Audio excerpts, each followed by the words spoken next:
Hello class 11, this is your chemistry class and to this class we are going to discuss about chemical bonding. So let's start the class. So today we are starting from chemical bonding and chemical bonds actually are represented by the Lewis structure. So according to Lewis, chemical bonds can be represented by Lewis symbols. Chemical bonds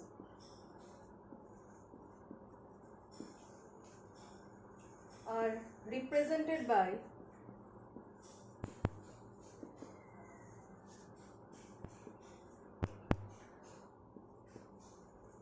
Lewis symbols.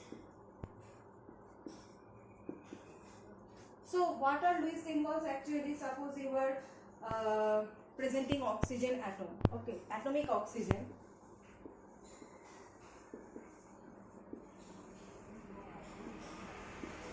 So in case of atomic oxygen, you just write oxygen and give 6 dots.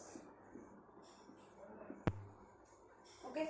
So each dot represent the unpaired electron, that is the valence electron, actually not unpaired electron, it is the valence electron. So the Lewis symbol or Lewis dot structure represent the valence electron in the atomic oxygen. In case of fluorine, how many valence electrons are there? In case of fluorine, there are 7 valence electrons. So if you write atomic fluorine, it will be like this, that 1, 2, 3, 4, 5, 6 and 7, like this. Okay, so this is actually the presentation of Lewis structure, Lewis symbol, and chemical bondings are also represented by that Lewis symbol. So suppose you are presenting any chemical bond and you are trying to present in Lewis structure, so you can also represent that bond. Bonds are of two types, covalent bond and ionic bond. So both bonds can be represented by that Lewis symbol. So first of all so what is the significance of that Lewis symbol? Lewis symbol actually signifies the number of valence electron. That is the significance of Lewis symbol. Next is that whenever any chemical bond is forming, that is actually following the octet rule. Okay, that means they are trying to gain the noble gas atomic configuration, and that can be explained from the electronic configuration. Electronic configuration, suppose the simplest ionic compound sodium chloride, you are trying to form sodium chloride.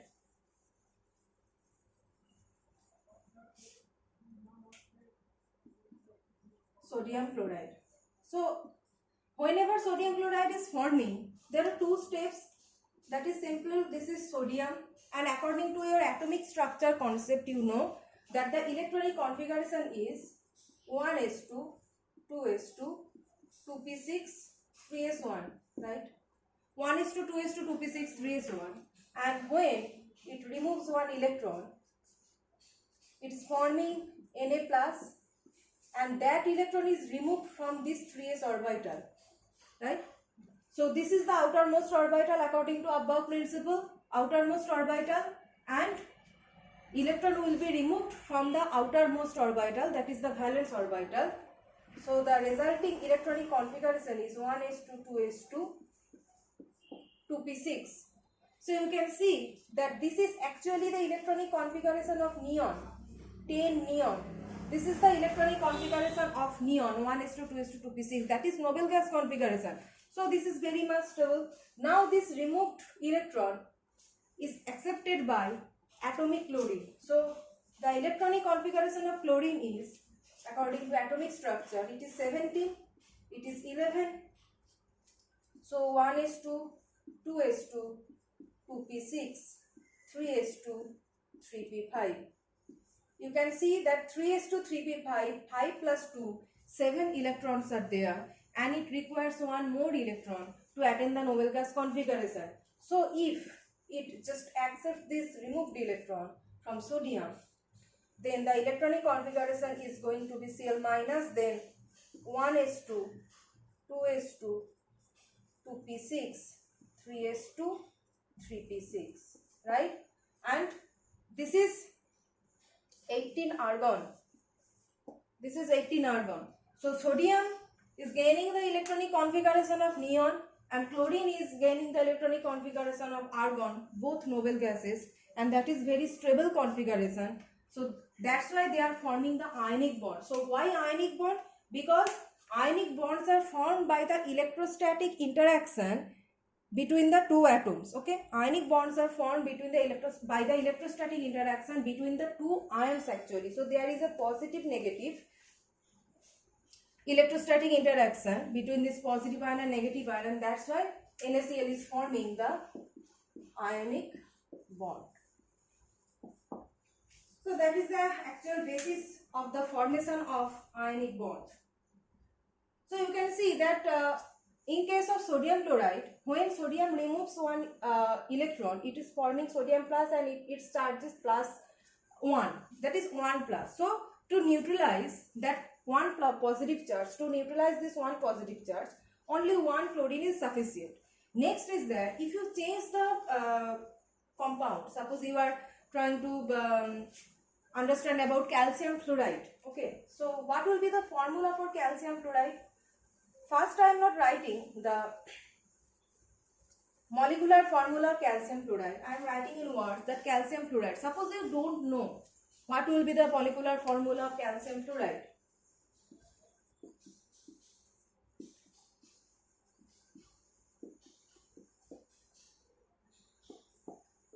So calcium fluoride.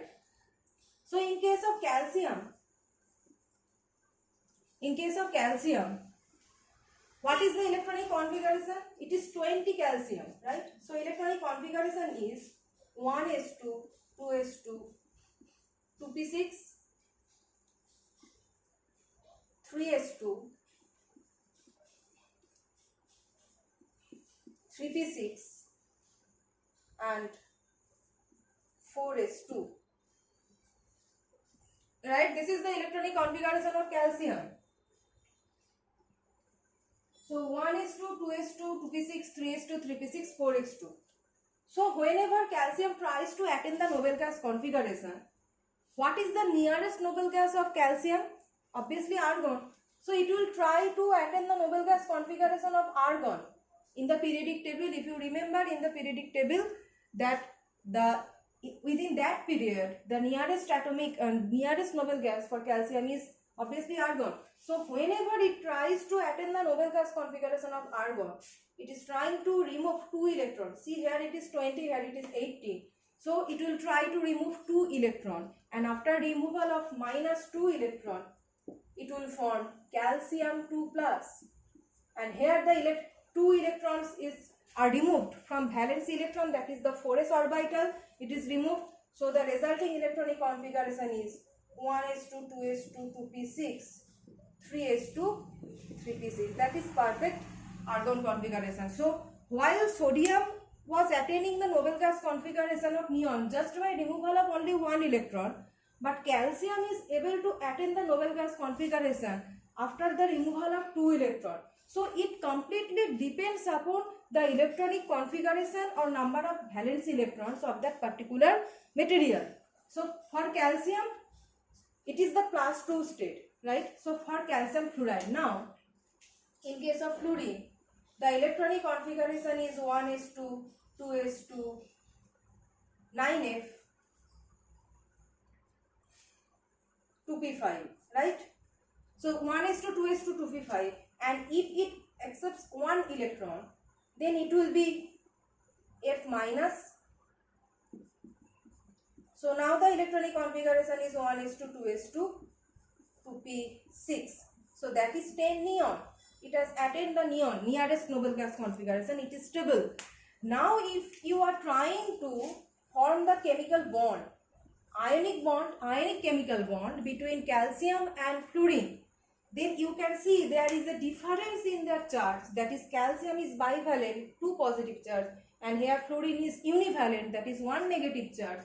So to neutralize the charge of calcium, 2 fluoride ions are required actually. So calcium 2 plus when chemical bond is forming between these two by the electrostatic force of attraction, then 2 fluoride ions are actually required. So 2F minus. Only in that case, when 2 fluoride ions are attached to calcium, the charge will be neutralized. So the formula is CaF2. So in this way, by understanding the electronic configuration and the attainment of nearest noble gas configuration, you can easily understand what will be the molecular formula of a particular compound and how actually the chemical bond is forming, whether it is ionic bond or covalent bond. Okay. So this is the basis of formation of ionic bond actually, and in the next class we will discuss about the octet rules and the formation of covalent bonds by following the octet rule.